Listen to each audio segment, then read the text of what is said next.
Will Eli Drinkwitz be the Missouri football coach in 2024? Well, that's the big question, and I'm going to tackle it, but I want to hear from all of you as well. Plus, which Missouri basketball players from the past would have actually done better in today's era? Well, let's talk about that and more coming up right now on Locked On Mizzou. You are Locked On Mizzou, your daily podcast on the Missouri Tigers. Part of the Locked On Podcast Network, your team every day.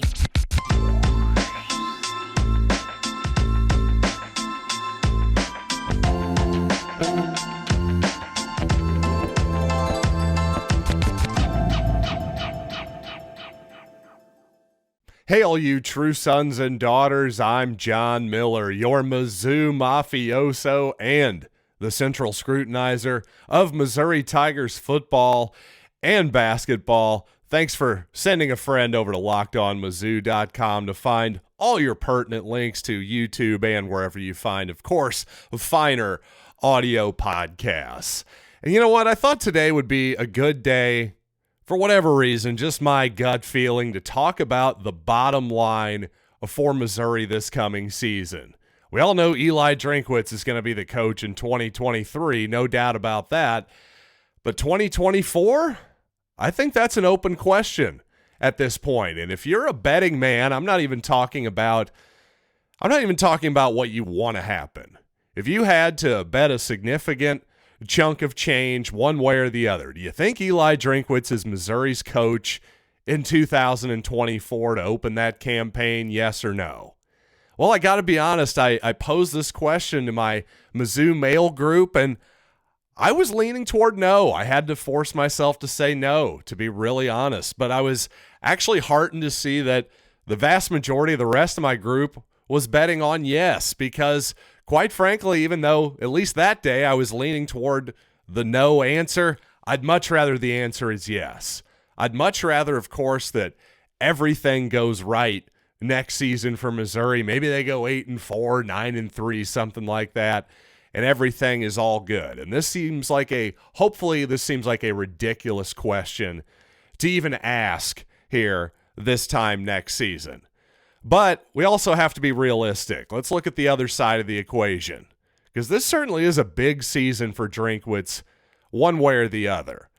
Because at a certain point, while the metrics, say the advanced analytics, all that stuff, actually all agree that this was indeed Drinkwitz's best season yet. The 2022 Missouri football team was the best of his three squads so far.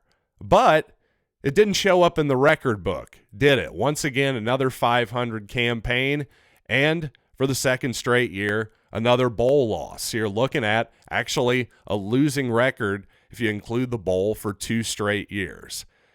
Again, let's hope Missouri wins 8 games plus next year and Kirby Moore pans out as the offensive coordinator, because that's definitely a much better result. I'm just saying I'm not sure that I can bet on that for the moment, especially when you consider the schedule for Missouri.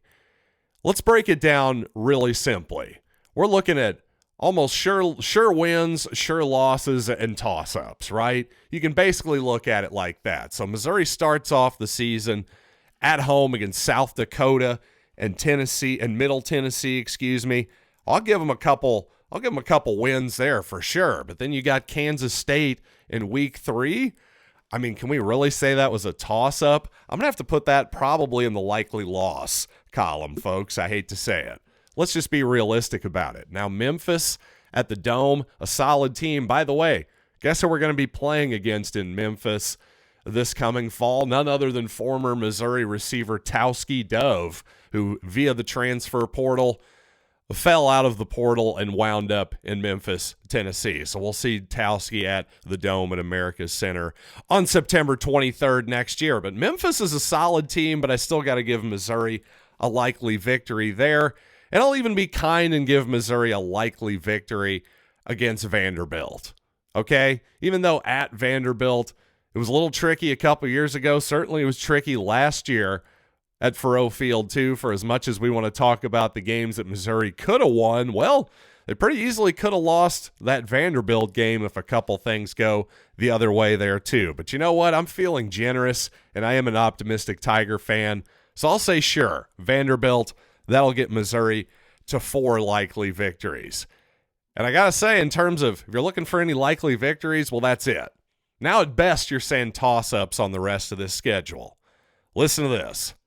Home LSU, at Kentucky, home South Carolina, at Georgia, versus Tennessee, versus Florida, at Arkansas. Did any of those sound like a game that you can just put away as a Missouri victory? Well, the reigning SEC West champions coming to Faurot Field, I'm going to go ahead and say that's not a toss-up. I know Missouri beat LSU the last time they played in Columbia, but I'm going to respect Brian Kelly and that program and give that one to LSU. At Kentucky, hate to say it, same deal. There's no reason to believe from the last few years that Missouri's just going to go down to Kentucky and win. That's another likely loss in my opinion. South Carolina at home, we'll throw that into the toss-up column. At Georgia, loss. Tennessee at home, hate to say it, that's another likely loss. Florida at home, toss-up. And at Arkansas. Ooh, when was the last time Missouri won at Arkansas? Been a while. Been since 2017, I do believe. So, I don't know, guys. That's a tough one. I'll throw that into the toss-up column just to be optimistic, quite honestly. So here's what we're looking at. We're looking at 4 likely victories and 3 toss-ups. So in order for Missouri to go 7-5 next year, they got to win all 3 of those toss-up games. Do you really want to quibble with any of those likely losses, maybe at Kentucky? I don't know. That's a tough one to me. You're really basing a lot on faith there if that's what you're going with. But again, let's get back to those metrics for a second, because while I do think too often we analyze sports just simply on the spreadsheet these days, over the course of a season, especially not individual numbers, but team-based numbers, I do put a lot of stock in the fact that this was Missouri's significantly its best team under Drinkwitz. So for a moment, let's put the 2023 record, whatever it ends up being, to the side for just a moment, because there is a world where, yes, this team could actually improve and yet have a fairly similar record to the last few seasons. So to me, the bottom line for Eli Drinkwitz and this program is it has to show progress on offense, particularly in the passing game. Kirby Moore has got to improve this offense one way or the other. And if he doesn't, well, guess what? He can't just fall on the sword anymore like past defensive coordinators have, because this is all on Drinkwitz at this point. It's his hire. This is the guy he brought in for a decent amount of money to hopefully help him improve this offense. And hopefully those close games that Missouri, some close losses that Missouri suffered last year, for instance, maybe just make just that little bit of difference to put them over the hump and get some real results that are truly going to get this program hopefully headed in the right direction and keep fans excited.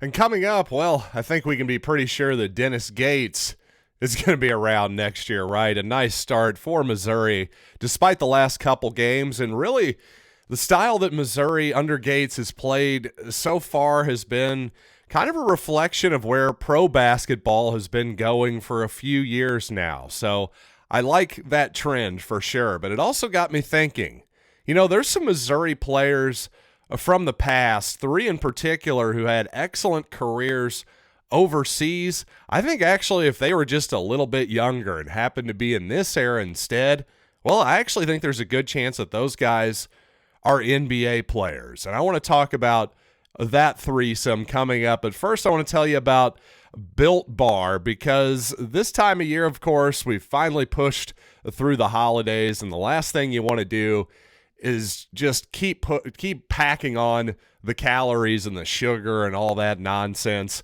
Well, I got a solution for you. It's called Built Bar, because despite not being loaded with tons of calories and sugar and all the nonsense that you don't want, Built Bar is actually a delicious treat that also is packed full of protein as well. And again, what makes it so good? Well, for starters, they're covered in 100% real chocolate. That's right, you heard me. Real chocolate with unbelievable flavors like peanut butter brownie, coconut almond. From my experience, anything Built Bar and coconut tastes pretty darn good in my opinion. And by the way, we've been telling you for years about how you can get Built Bars at Built.com. Well, now you can get them at your local Walmart or Sam's Club as well. If you're close to Sam's here in town, run in, grab a box of 13 bars with our hit flavors, including brownie batter and churro. You can thank me later over at Built.com, Walmart, or Sam's Club. Thanks for making Locked On Mizzou your first listen today. Make sure you check out our brand new podcast, Locked On College Basketball. Everything you need to know about college basketball in one pod. Plus, hear from big-name experts, insiders, coaches, and players. That's Locked On College Basketball, available on YouTube and wherever you get your podcasts.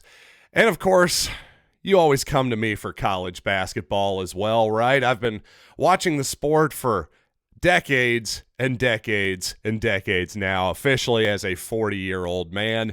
Well, I can tell you this, with all of that wisdom I've accumulated over time, I'm telling you, folks, Ricky Paulding, the former Missouri basketball player, when you really look at it, that guy was ahead of his time, because when Ricky came out in 2004 from Missouri, I believe 04, 05, I'm forgetting which draft he would have been in. It would have been 04, right? Correct me if I'm wrong. Regardless, that era of NBA basketball, well, it was just on the cusp of starting to change quite a bit. Not only with a major rule change in that era that eliminated illegal defense, but, well, the Steve Nash-led Phoenix Suns would take advantage of that rule change and start to play with much more pace, space, and offense. Much more of an emphasis on putting 5 guys on the court who can score the basketball. And in particular, as the years have gone along here, well, that Phoenix Suns team, which was called 7 seconds or less, that was how fast they played basketball. Well, in today's NBA, that team would be, I believe, 30th in the league, dead last in terms of the amount of three-pointers that they attempted in a game, for instance. So to me, you look at Ricky Paulding's game, he came into a time, a professional NBA game that was much slower, much more based on post play, much more based on size and defense and all that stuff. Well, today's day, it's much more based on, hey, can you score the basketball? Can you knock down a three-pointer but actually guard somebody as well? Well, I promise you, look at Ricky Paulding's sophomore season. The year, gosh darn it, it was his sophomore season, right? I need to look this up really quick. But anyway, his sophomore or junior season when he played against Dwayne Wade, I believe it was his junior season now that I think about it. Sorry for not having that right off the top of my head. But regardless, he could have came out early after putting up massive numbers against Marquette and Dwayne Wade that season, obviously the Hall of Fame NBA basketball player. He shot 44% from three that entire season with obviously sick Ricky Paulding-like athleticism.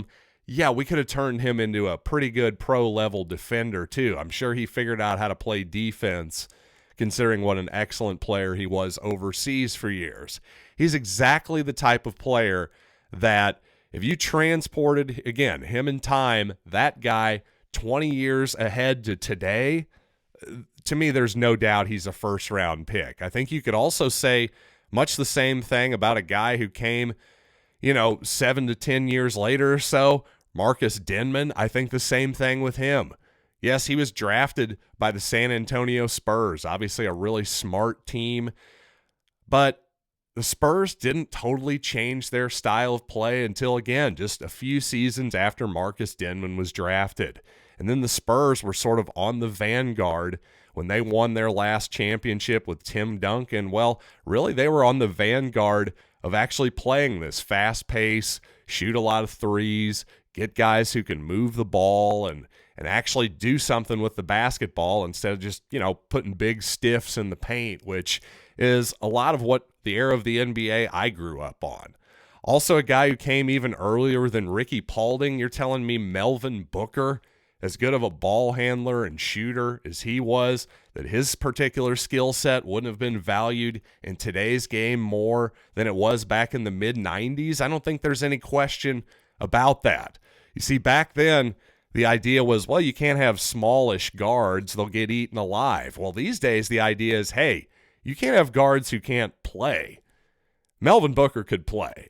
I promise you that. So to me, you look at Melvin Booker, if you just shot him ahead to today's era and somehow made him the same age as his son, Devin, well, I'm not saying he'd be as good as his son, but I think he could have played and hung around in the NBA for a while for sure. You guys have any other names like that? I'd love to hear it at Locked On Mizzou, anywhere on social media, or hit me up, email lockedonmizzou@gmail.com. And coming up, some more transfer portal news that I didn't get to last week in my absence for the football field. A big one, literally, and, well, another one that isn't so big in terms of size, but at an important position. So let's talk about the gridiron after these quick words. I think if there's one thing all of the transfer portal additions for Missouri have in common, quite obviously, it's that Drinkwitz wants all of these guys to play, at the very least have a chance to compete, without a doubt. And I think that definitely holds true for Marcellus Johnson. Eastern Michigan offensive lineman had offers from Auburn, South Carolina, Kansas, Oklahoma State, Coach Prime in Colorado. So a really high-demand 3-year starter from Eastern Michigan once again. So a guy that should come in and compete for a starting role immediately. In fact, I would probably expect him, that is Marcellus Johnson, to start on that offensive line next year if I were a betting man. I think, you can see why Missouri would want to upgrade that position. Let's put it that way. And also with the punter position up for grabs, Jack Stonehouse transferred to Syracuse. Sean Ketting has run out of eligibility. Well, Missouri went to Towson University. Riley Williams, actually an Australian, punter. Not just Australian style, although I would suspect that, but no, he is actually an Australian guy. Riley Williams, again, from Towson. So possibly your starting punter next year. We shall see. I imagine that will be a competition, but obviously Missouri adding some blood there at that position at what is obviously an important position. You don't want to just take punter for granted whatsoever. But again, thank you all so much for being patient last week while I was out. I certainly don't take your listenership for granted whatsoever. And you know what? How about you check out Locked On College Basketball once again for experts and insights only Locked On can provide. They're going to take you through the entire world of college basketball, the biggest stories every single day. It's exactly what you've come to expect from us here at Locked On. And you know what? Here's what to expect from me tomorrow. How about a preview of the Missouri-Arkansas basketball game? So until then, I'm John Miller, and this has been Locked on Mizzou.